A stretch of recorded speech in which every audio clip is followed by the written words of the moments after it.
Happy करवा चौथ to all my friends. तो आप भी हमें कमेंट बॉक्स में हैप्पी करवा चौथ लिख दीजिए फ्रेंड्स। माँ करवा चौथ की कृपा सभी पर बनी रहे। तो फ्रेंड्स, आज की इस वीडियो में मैं आपके साथ में करवा चौथ की बहुत ही सरल पूजा विधि शेयर करने वाली हूँ। तो देखिए, जहाँ भी आप पूजा करें वहाँ पे अच्छे से साफ सफाई कर लें। पूरे 16 श्रृंगार करके इस पूजन को किया जाता है और चौकी लगाई जाती है। चौकी पटापटरा जो भी आपके पास हो वो बिछाएं, उसके ऊपर लाल रंग का वस्त्र बिछाएं। और यहाँ पर अगर देखिए गेहूं मिल जाते तो गेहूं ले लें। इस पूजा में गेहूं का बहुत महत्व होता है, तो गेहूं भी आप ले सकते हैं। अगर गेहूं नहीं मिलते तो चावल की ऐसे ढेरी लगा लें। और उसके बाद में करवा चौथ मैया का जो भी फोटो हो आपके पास में, या कैलेंडर हो तो दीवार पे आप चिपका लें। फोटो को ऐसे रखेंगे। हमारी फोटो में गणपति भगवान दिए गए हैं तो हम उनकी अलग से स्थापना नहीं करेंगे। अगर आपकी फोटो में नहीं दिए तो उनकी अलग से स्थापना आप कर लें। और यहाँ पर देखिए एक करवा तैयार किया जाता है। तो करवे में जिसमें ऐसे छेद होता है ना, अर्घ्य देने के लिए, तो ये जो करवा है ये चंद्रमा को अर्घ्य देने के लिए हम तैयार करते हैं। तो इसका जो छेद होता है उसे हम ऐसे सराई की जो सीखें होती हैं, चार चार सीखों से ऐसे बंद कर देते हैं, कॉटन लगा करके, या किसी तीली में कॉटन लगा करके भी आप इसका मुख बंद कर सकते हैं। फिर उसे हम शुद्ध जल से भरते हैं। उसके अंदर एक चांदी का सिक्का डाल दें अगर आपके पास हो। चांदी का जो धातु होती है वो चंद्रमा से संबंधित होती है। नहीं तो आप हाथ में चांदी की रिंग पहन करके भी अर्घ्य दे सकते हैं। ये कंपलसरी नहीं है सिक्का डालना। और उसके बाद में जो हमने करवा लिया उसके कंठ में ऐसे कलावा बांध देंगे और फिर 13 टिक्कियाँ रोली की देते हैं। इसके ऊपर 13 टिक्कियाँ देते हैं। उसके बाद में ढक्कन जो आता है साथ में आता है इसके, उससे हम ढक देते हैं। उसके ऊपर कुछ मीठा रखा जाता है, कोई भी आप मिठाई रख सकते हैं। इसी से रात में चंद्रमा को जब अर्घ्य देंगे ना तो उन्हें जिमाया जाता है। तो इसे भी हम गेहूं की ढेरी लगा करके करवे को ऐसे रख लेते हैं। जो करवे का जो नल है ना उसका मुख हमें करवा चौथ मैया की तरफ करना है। तो ऐसे हमने एक चंद्रमा को अर्घ्य देने का करवा तैयार कर लिया। अब देखिए दूसरा करवा दान करने के लिए लिया जाता है। ये करवा आप खांड का ले सकते हैं, मीठे वाला। और इसे भरा जाता है खील बताशे से, मेवा मिठाई किसी भी चीज़ से आप भर सकते हैं। और खांड का करवा आप नहीं देते हैं तो आप यहाँ पर मिट्टी का करवा भी ले सकते हैं। दूसरा करवा हमें दान ही करना होता है। एक चंद्रमा के लिए होता है हमारा करवा, दूसरा दान करने के लिए। तो इसके कंठ में भी मौली बांध लें, टीका कर लें इसे भी। तो उसे भी हम चावल की ढेरी के ऊपर ऐसे विराजमान कर देंगे, दूसरे करवे को भी। और अगर आपके पास गेहूं हो तो ऐसे माँ को गेहूं जरूर आप यहाँ पे समर्पित करें किसी कटोरी में। पहले तो देखिए बहुत सारे गेहूं यहाँ पे समर्पित किए जाते थे, 5 किलो, 10 किलो, 11 किलो ऐसे। नहीं तो थोड़े से गेहूं आप रख लें, नहीं तो चावल भी रख सकते हैं। उसके बाद में एक दीपक हम यहाँ पर जला लेते हैं पूजा में। अगर आपके यहाँ पर दिया नहीं जलाया जाता तो आप स्किप कर सकते हैं, किसी के यहाँ पर नहीं जलाया जाता है। और उसके बाद में जल का छींटा देकर के स्नान का हम भाव करा लेते हैं। अपने ऊपर भी जल का छींटा देकर के शुद्धिकरण कर लेते हैं। देखिए ये जो पूजा किसी के यहाँ पर दोपहर के समय होती है, किसी के यहाँ पर शाम को प्रदोष काल में होती है। तो जब भी आपके यहाँ पर होती हो वैसे आप कर सकते हैं, पूजा विधि सेम रहती है। तो सबसे पहले हम गणपति का पूजन करते हैं।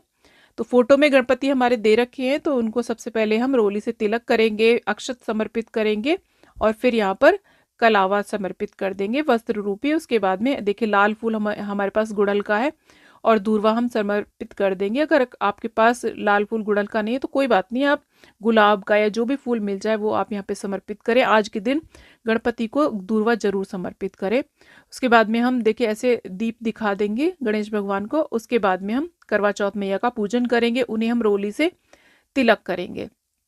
तो फोटो में जो भी दिए गए हो ना, चांद, सूरज और करवा और जो भी चीज़ें, सभी जितने भी जने दिए गए ना, सभी को हम रोली से तिलक करेंगे। अग्निदेव का भी हम ऐसे पूजन कर देंगे, सभी को अक्षत समर्पित कर देंगे।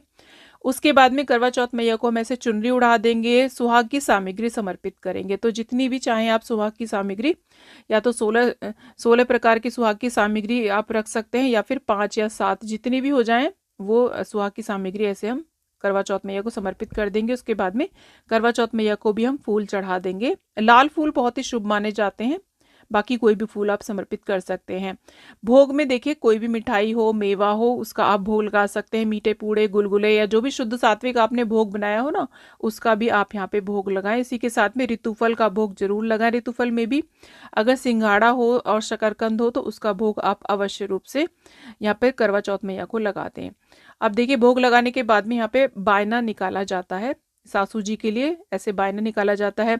सुहाग की ताली का एक डिटेल्ड वीडियो मैंने अभी चैनल पे अपलोड किया है। संपूर्ण जानकारी के लिए कि कैसे बायना निकाला जाता है उसे आप देख सकते हैं, लिंक आपको डिस्क्रिप्शन में मिल जाएगा।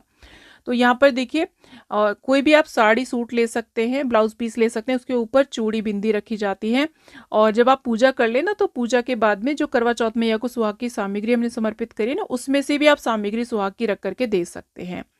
अब यहाँ पर एक जल का लोटा हम भर के रखते हैं और हाथ में लेते हैं ऐसे दूर्वा और 13 दाने गेहूं के लेते हैं। गेहूं अगर आपने प्रयोग में नहीं करें पूजा में, तो आप चावल के दाने भी हाथ में लेकर के ऐसे यहाँ पर करवा चौथ माई की कथा सुनते हैं। कथा का वीडियो चैनल पे आपको मिल जाएगा, आप वहां से कथा सुन सकते हैं। साथ में एक विनायक जी की कथा भी करी जाती है। तो ऐसे आप कथा चाहें तो देखिए चौकी के पास भी कर सकते हैं, या फिर आप अपनी सखी सहेली के साथ में मिल करके भी, इकट्ठा होकर के भी कर सकते हैं। कथा सुनने के बाद में थोड़े से दाने हम गेहूं के जल के लोटे में डाल देंगे। बाकी इसको हम अपने या तो पल्ले में बांध लेते हैं या फिर किसी छोटी सी कटोरी में भर करके रख देते हैं, क्योंकि रात में जब चंद्रमा को अर्घ्य हम देते हैं ना, तो उसमें इस जल के अंदर इसे डाला जाता है। तो हम ऐसे कटोरी में रख देंगे, आप पल्लू में भी बांध सकते हैं। और इस जल के लोटे को अगर आप दिन में कथा सुन रहे हैं तो सूर्य को अर्घ्य दे दें, नहीं तो रात्रि में चंद्रमा के अर्घ्य में भी आप दे सकते हैं इसे। उसके बाद में सभी को हम धूप दिखा देंगे, दीप दिखा देंगे, सभी की हम आरती कर देंगे। तो गणेश भगवान की आरती करें, करवा चौथ मैया की आप आरती करें। ऐसे अपने अखंड सौभाग्य के लिए, पति की लंबी आयु के लिए, घर में सुख समृद्धि के लिए ऐसे करवा चौथ मैया से, गणेश भगवान से आप प्रार्थना कर ले। तो ऐसे हमारा पूजन हो जाता है। आप यहाँ पर कुछ ना कुछ दक्षिणा जरूर समर्पित करें। अब देखिए किसी किसी के यहाँ पर करवे फेरे जाते हैं, सभी के यहाँ पर नहीं फेरे जाते हैं। तो ऐसे अगर आप अकेले हैं तो ऐसे करवा फेर सकते हैं। तो एक करवा हमारा है, एक पार्वती मैया का है जो खांड का करवा है। तो ऐसे हाथों को क्रॉस करते हैं और ऐसे, हे पार्वती मैया, हे करवा चौथ मैया, सुहाग दो सुहाग लो, इस तरीके से हम बोलते हुए 7 बारी करवा को फेरते हैं। अगर आपने एक ही करवा पूजा है तो ऐसे करवा चौथ मैया से ऐसे आप करवा बदल सकते हैं। तो ऐसे करवा बदलने की विधि की जाती है। तो जब हमारा पूजन संपूर्ण हो जाता है तो उसके बाद में बायने को इकट्ठा करते हैं। तो देखिए सुहाग की सामग्री रखेंगे इसके ऊपर, सूट के ऊपर, और जो मीठा करवा दान करने वाला जो करवा हमने रखा है इसे रखेंगे, और कुछ मिठाई रख लेंगे इसी में से, और कुछ फल रख करके, और साथ में कुछ दक्षिणा रख करके हम इस बायने को, और देखिए इस बायने के ऊपर ऐसे थोड़ा सा हम जल मिनस देते हैं, हाथ में जल लेकर के, पल्लू में जल लेकर के, और उसके बाद में इसे सासू माँ को चरण स्पर्श करके दे दिया जाता है। तो देखिए ये जो करवा है चंद्रमा को अर्घ्य देने के लिए जो हमने तैयार करा ना, इसे हम छेड़ते नहीं है। जब रात्रि में चंद्रोदय होता है तब हम इसे चंद्रमा को अर्घ्य दे करके अपना व्रत पूर्ण करते हैं। और उसके बाद में देखिए पति का भी पूजन किया जाता है। तो करवा चौथ की बहुत ही सरल सी पूजा विधि का वीडियो यदि पसंद आए तो प्लीज वीडियो को लाइक शेयर एंड चैनल को जरूर सब्सक्राइब करना, और कमेंट बॉक्स में करवा चौथ मैया की जय आप अवश्य लिखना।